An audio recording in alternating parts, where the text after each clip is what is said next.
We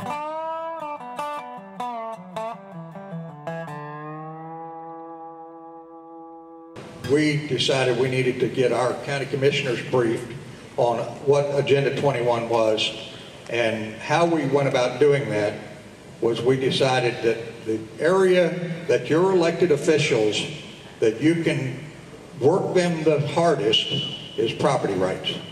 Your elected officials are supposed to protect your property rights.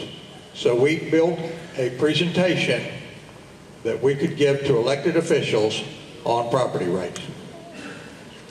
And what I'm going to do is go through that briefing that we built, and there's 3 pieces to this briefing when you give it to your elected officials. There is a page that'll have 2 briefing slides on a page, and you print that off and you give that to your elected officials. There is a script that goes through every slide that you can read it to them, memorize it, or whatever you want. The best thing to do is print it out and give it to them so that they read along with you as you go through it. And the third thing is the briefing itself. Now, we have found this briefing to be fairly effective. We gave it in Marion County, and all of our county commissioners decided that they don't want anything to do with sustainable anything. So it made a difference. Okay. We also sent this briefing all over the country, and it's been used all over the country. And in one location, which was in Colorado, which I happen to own property out there, so I was kind of surprised when they told me they had briefed it at this particular town.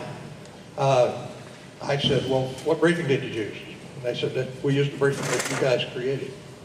And I said, great. They gave the briefing. 10 minutes into the briefing, they told them to stop the briefing. They were done. They weren't going to have anything to do with United Nations. They got, I got a call on the Friday before July 4th from Colorado, and they wanted to tell me that that county, Custer County, Colorado, was declaring themselves a United Nations free county. The next thing out of their mouth was, they have people now that want me to ask you if you want to sell your property because they want to buy property in a place that's a United Nations free county. So the property values went up in that county. Now, the other thing that we need to tell you is this briefing is the one that you give to your elected officials when you are, when you brief them, and you need to do it. This takes about 30 minutes. And that's why it's important that you read it and not deviate from the script, because the script will run about 30 minutes. And it talks to the slides, and it tells you when to change slides. And I'll show you, how does this work? I'll show you how this works. This is what the script looks like. It says S1, that's slide 1. All you do is read what's on the right side of that slide. These slides are on the left side of your script, but the presentation itself has all of these. What we do is start them off by looking at what Agenda 21 is, and that it's a plan to go to world governance, or world governance. And then we show them that our nation was formed as one nation under God, and that our property rights are the essence of the way this nation was formed. So this theme of this presentation all the way through goes back to one nation under God, how the country was formed, our founding documents. One important thing that it goes into is these unalienable rights. If you read the Declaration of Independence, it's spelled unalienable rights or unalienable rights.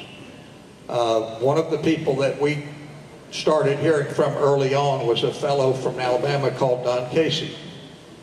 And he used the term unalienable rights. And the unalienable rights are the rights that are given to you by God, that no government and no man can put a lien against. And that's why it's unalienable and not inalienable. Now, in the other documents, they use the term inalienable. But in the Declaration of Independence, they use unalienable. That is important to your elected officials, that they understand it. And it's in the script. The next thing is we show them the paragraphs in those founding documents that talk about our rights and the rights they are elected to protect.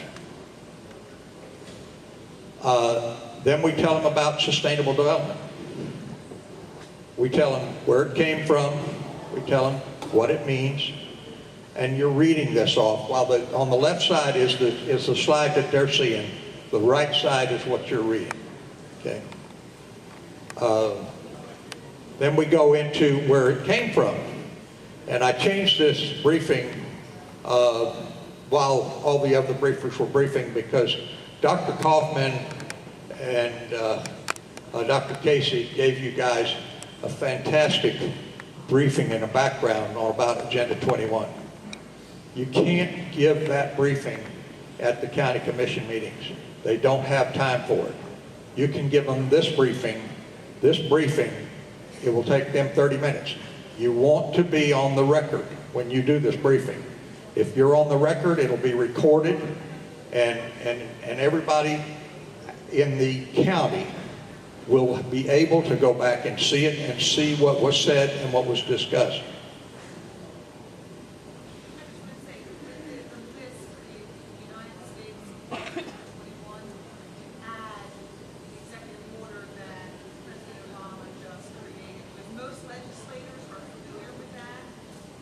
Okay, we can do that, but it's at this time, and I'll talk a little bit about that towards the end, okay? But at this time, we're going back to the history of where it started from.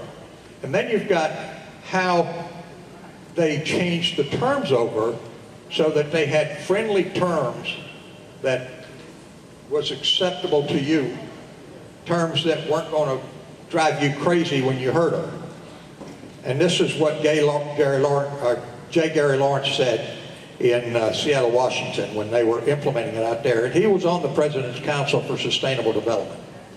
He said, we've got to call this something nice like sustainable development or smart growth.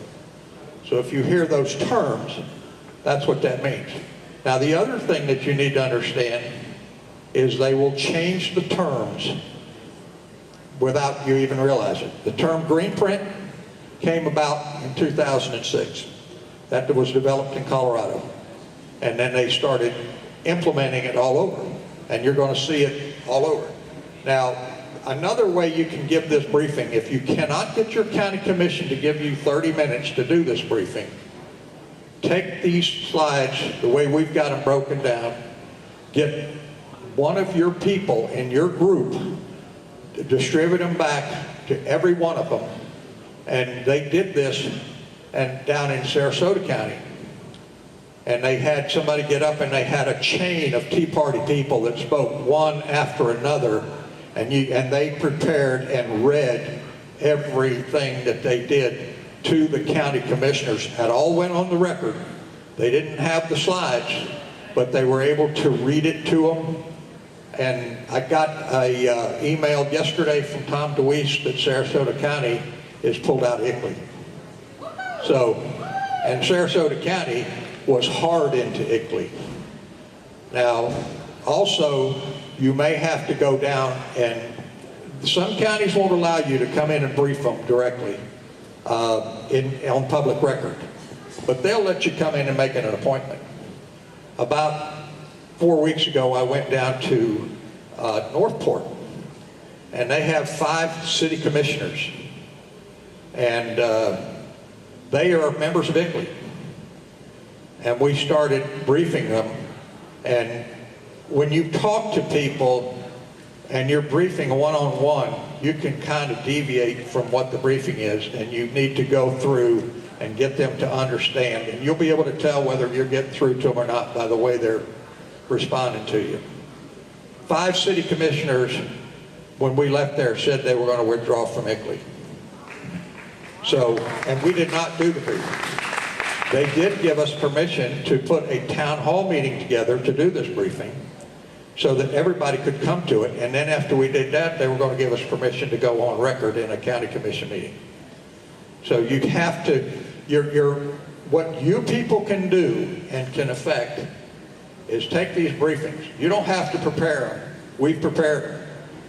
You can change them to fit your county, but take them in there and go through them with your county commissioners, your city councilmen or city commissioners, or whatever your elected officials are for that area. They cannot ignore you, and once it's on the record, they can't ignore the fact that they've heard about it and know about it.